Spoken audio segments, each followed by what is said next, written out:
Hey guys, this is your girl, Ashira Nelson, better known as Savvy Girl Money. Before we dive into our video today, I want to do some quick little housekeeping updates. I want to let you guys know that I'm going to be releasing my Savvy Girl Money website.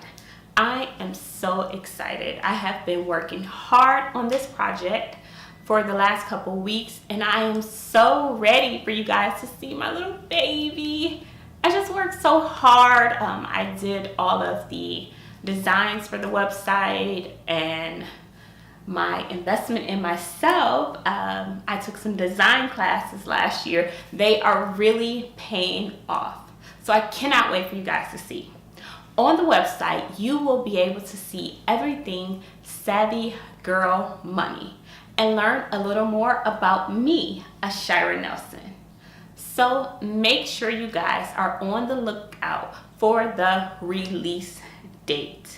You will be able to find out the launch date on my Facebook page or Instagram. So stay tuned for that.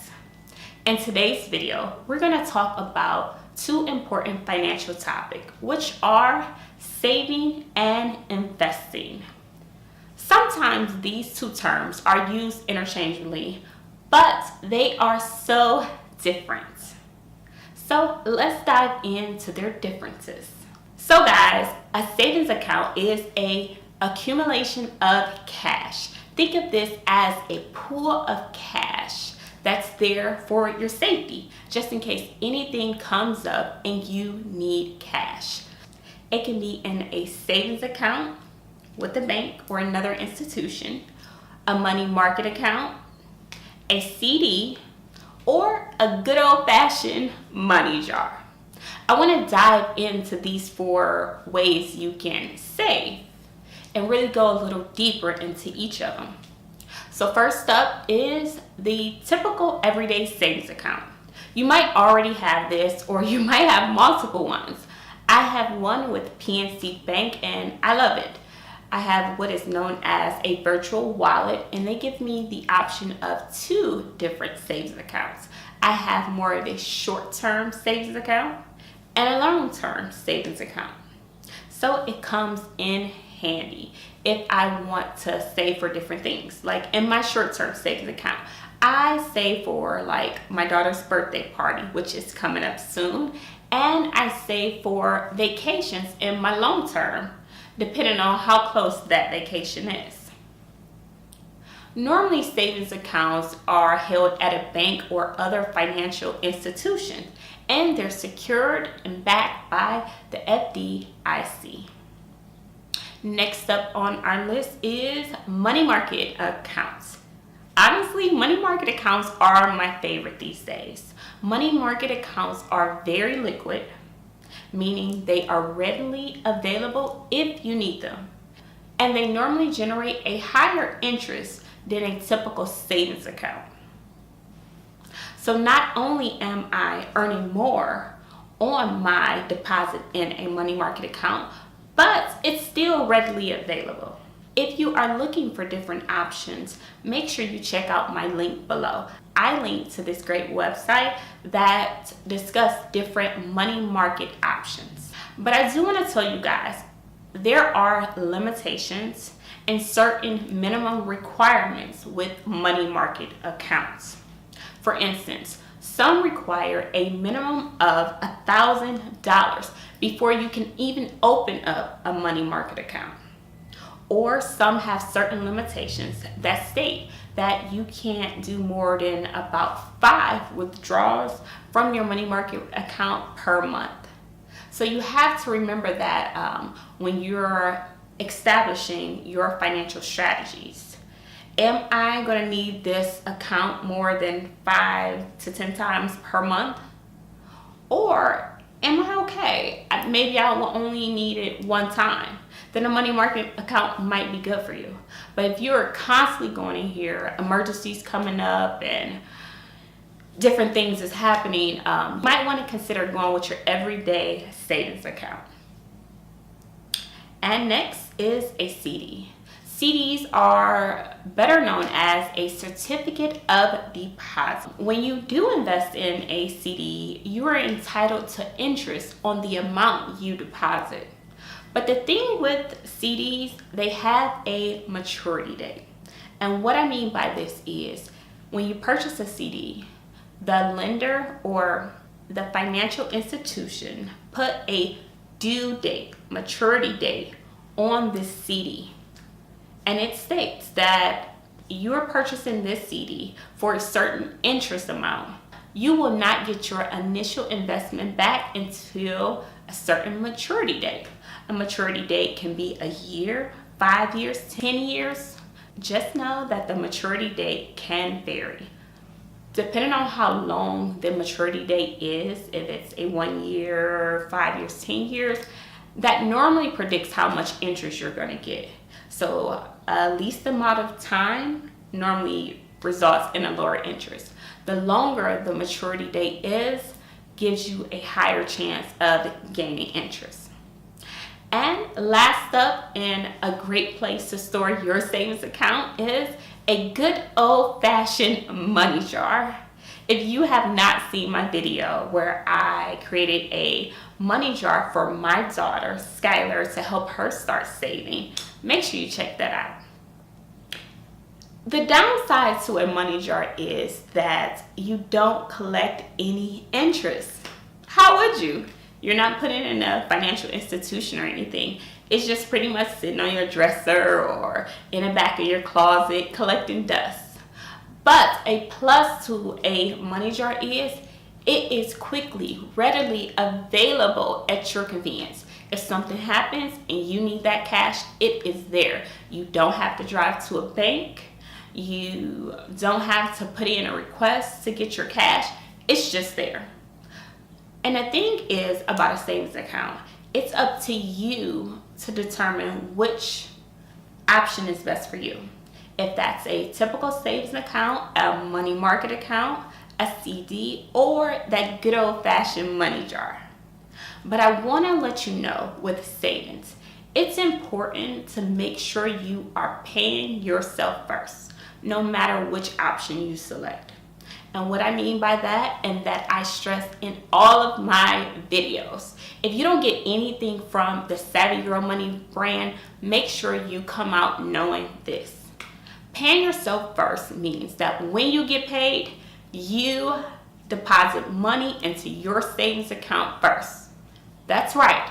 Before any bills, before anything else comes out of your account, make sure you transfer money into your savings account. The best way to do this is just putting on automatic deductions. I get paid bi-weekly, so I make sure that I am saving 10% of my take-home wages. Yes, it's okay if this varies for you.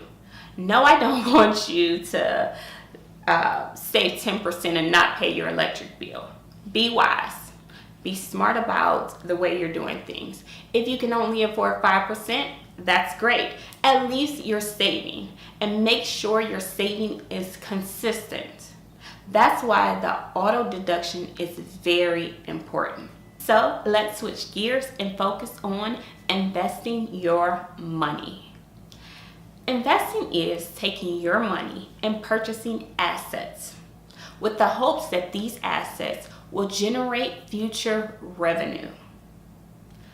Unlike the safe zone of just saving your money in like a savings account, investing have risks. I personally believe that you can control your level of risk depending on what types of assets you invest in. You can invest in things like stocks, bonds, real estate, or businesses. For example, right now, I am investing in my Savvy Girl Money business. I am trying to take this brand to a next level and try to help out as many individuals as I possibly can. How I'm investing my money into my business is by buying equipment, purchasing a website, and purchasing other things that will help grow my business. because, like I said when I defined it, hope to get a future revenue on your investment. But the thing to know about investing your money, investing is not for the short term. Think about investing in a long term with a minimum of 3 to 5 years. Honestly, my rule with investing is don't invest the cash if you need it back in a minimum of 5 years. So if I need this cash in a year, don't invest it. Go to another route. Go buy a money market account or a CD. You're gaining interest, and it's readily available. Don't waste the cash going out and buying a bond or investing in a company's stock when you know deep down that you're going to try to sell it in a year. It's very important to look at investing in the long term because of compounding. You want to make sure that you start investing when you're younger. So it's so great to invest in your 20s and early 30s so that the interest can compound and continue to grow. Another example of investing is when you put money into your 401k. You're investing in your future. That's your retirement account. That money is compounding and gaining interest each year. And if you want to learn more about investing, I think the best route to take is to read. Look at different articles on the internet, buy books, like really dive into it, because that's what I'm doing. I also join different groups, like for example on Facebook. I absolutely love this group called The Dividend Miracle. I'll actually be guest blogging on it soon. So be on the lookout for that. If you want to play it safe, don't get into investing. But if you want to make money and start out small and see your money really work and accumulate, you got to get into it. I started out investing, of course, in my retirement account through my 401k. But when I wanted to learn and actually do it on my own, I actually downloaded this great app called Robinhood. I started out with only $50 because I knew that I did not mind taking the risk of losing that $50. And actually I didn't. I did my research of great stock and I actually made money on the $50. And my little rule, which I don't want to get too much into how I purchase stocks and everything, but my rule is, especially beginning to invest, purchase stock in companies that you actually shop at and you love. Those companies that you are like brand loyal to, those are the best ones. Because if it's constantly getting your money, why not get a return on that? Like for instance, Starbucks.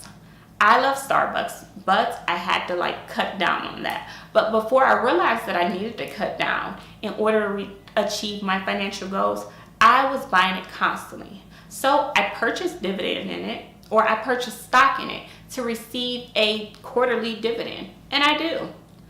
Not only am I giving Starbucks my cash, earning stars to get free drinks, but quarterly I'm earning dividends, which I love. I hope after watching this video, you now understand the difference between saving, which is your safe zone, and investing, which entails using your money to generate additional revenue.